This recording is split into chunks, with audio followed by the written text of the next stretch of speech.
The Demigods. The moment I realized the universe was racist was when it assigned a number of demigods to interfere with the politics of certain countries on our planet. And it was only a few countries, and most of them seemed to get cartoonish representations.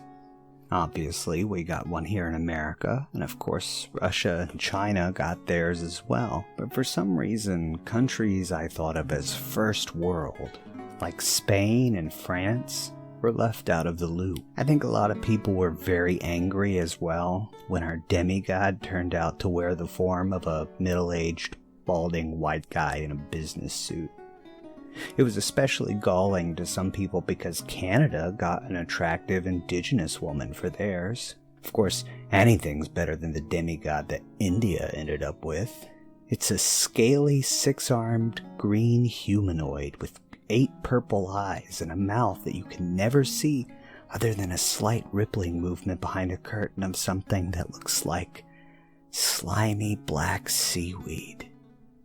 As unsettling as that is, you may at least prefer it to what happened in China.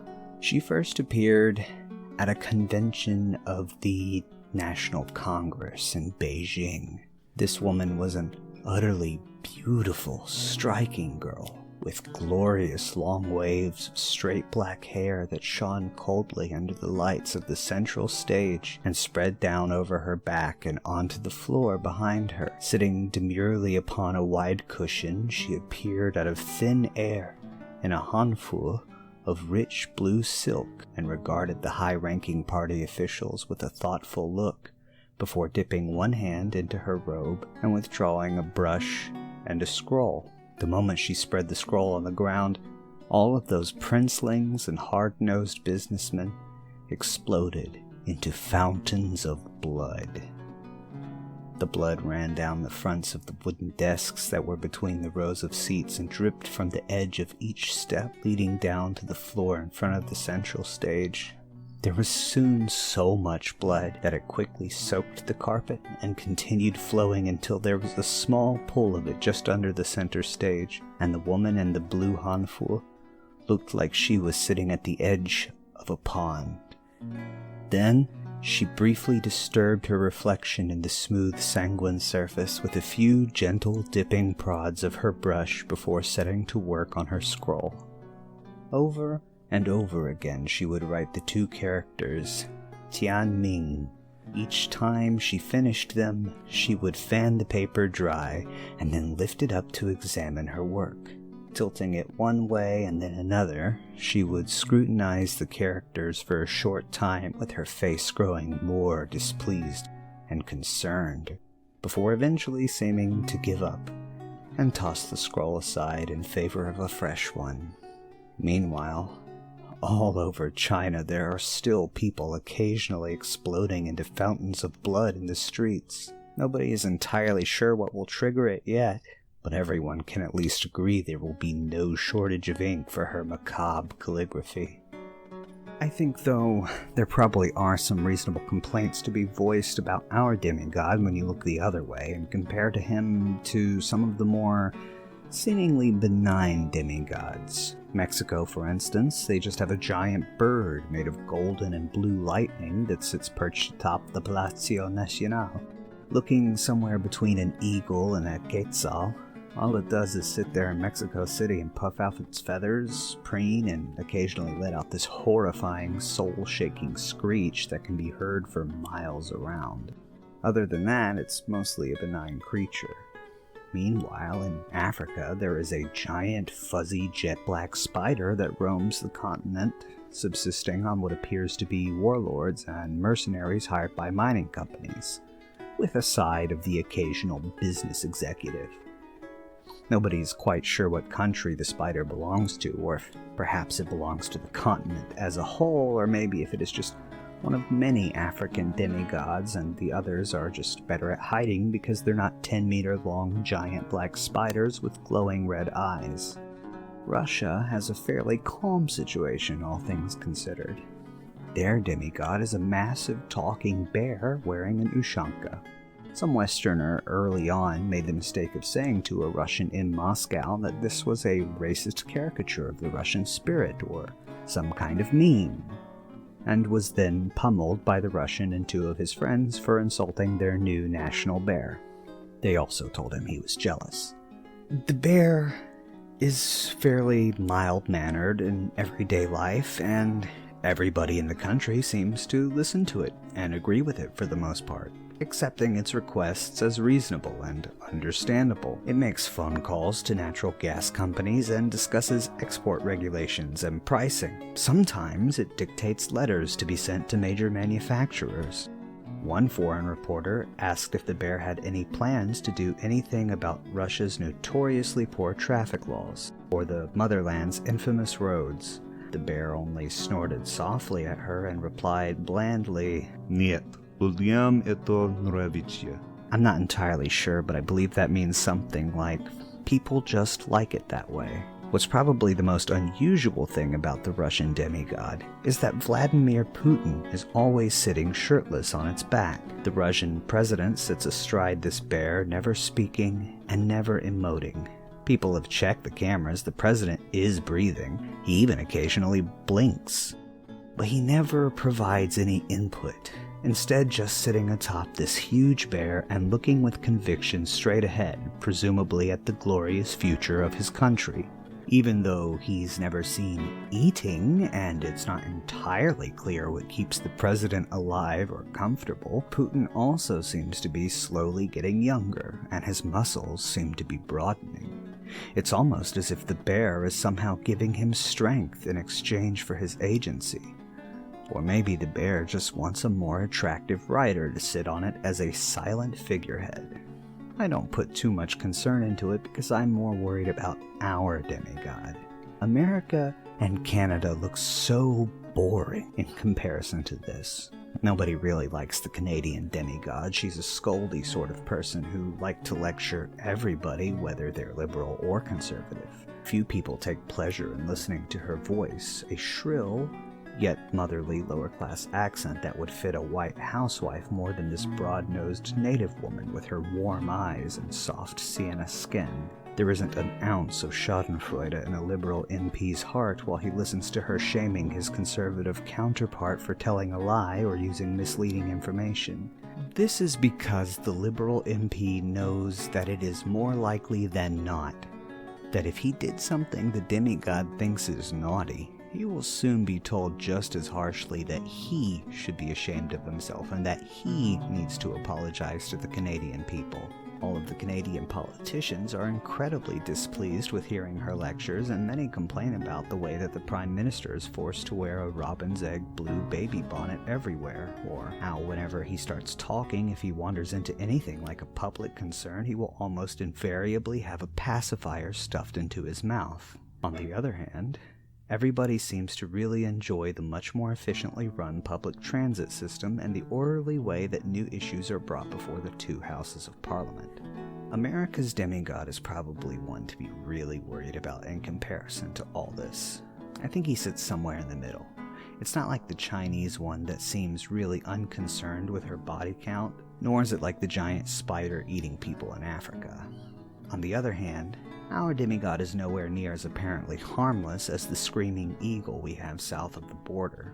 I would know, after all. I was hired to sit here and record everything he does. I come to work at the White House every day and sit in the Oval Office to keep a record of everything the demigod decides to do.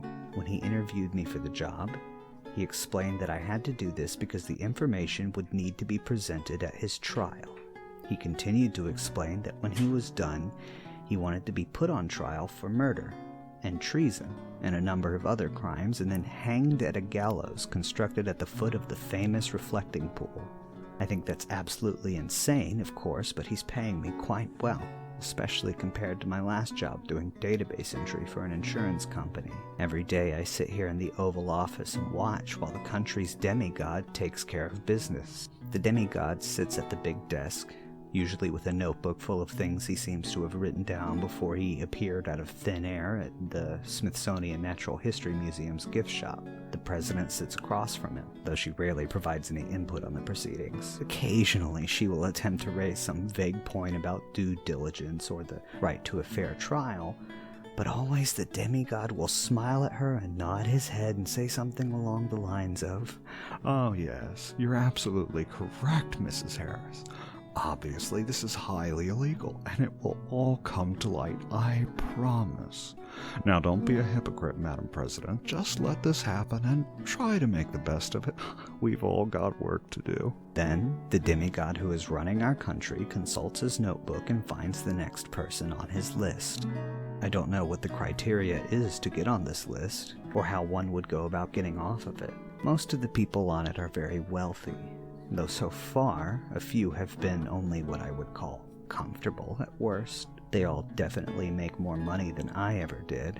Some of them seem like Democrats or liberals, while others seem like hardcore Republicans. They come in every shape, size, and color. He brings them into the office and speaks to them for a few minutes. The last one he brought in was some lady named Loretta Preska, who he tells me is a judge. I'm sorry, somebody like you who follows the news probably know everything about these people. The demigod said he specifically hired me because I don't pay close attention to the news.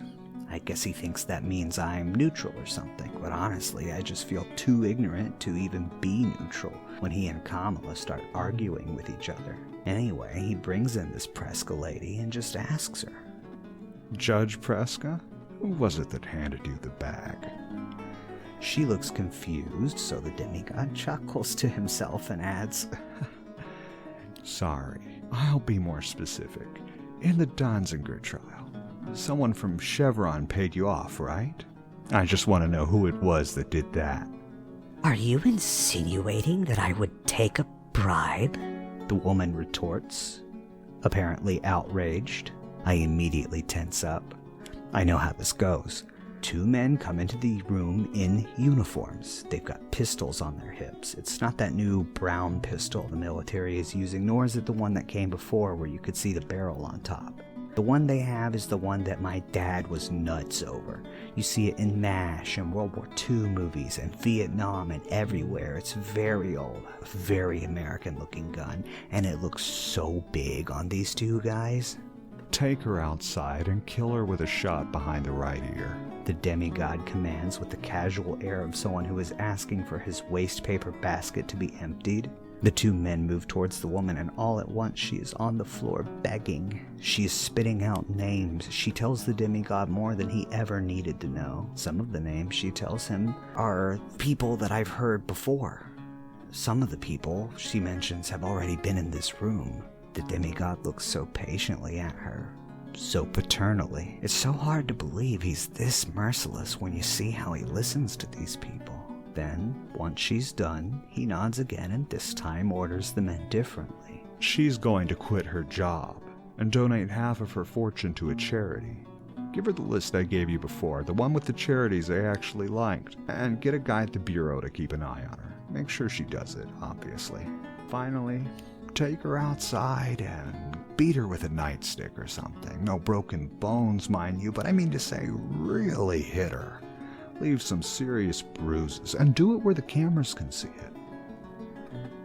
I listen to this poor woman screaming, begging, shouting, giving up her associates all the way down the hall as they drag her away, and I try not to hear it. It's all I can do to hastily type down the exchange and try not to make eye contact with President Harris because I can feel her gaze on me. I don't know why she hates me so much. I'm just doing my job, and she knows we can't stop this guy. All these crazy monsters that are controlling our world are indestructible.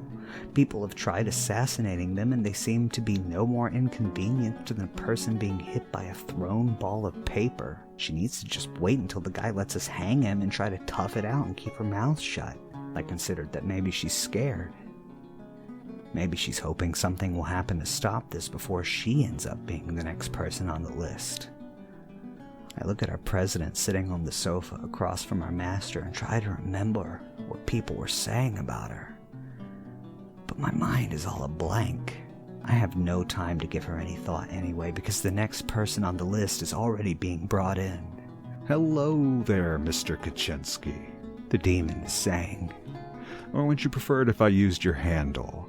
Do you pronounce that Vaush? Vosh? Or is it just Vosh?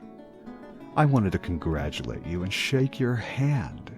It is so endearing of you to quit your streaming job and take up work in a warehouse out of solidarity with the proletariat. I'm also really glad to hear that you spent $570,000 building a small housing complex for the underprivileged in Northgate. That neighborhood has truly had it rough. It says here you'll be moving into that housing complex to make sure it's maintained properly as well. Very nice. What do you mean you've not heard of any of this? Why, it says right here in my notebook that you decided of your own free will during this very conversation.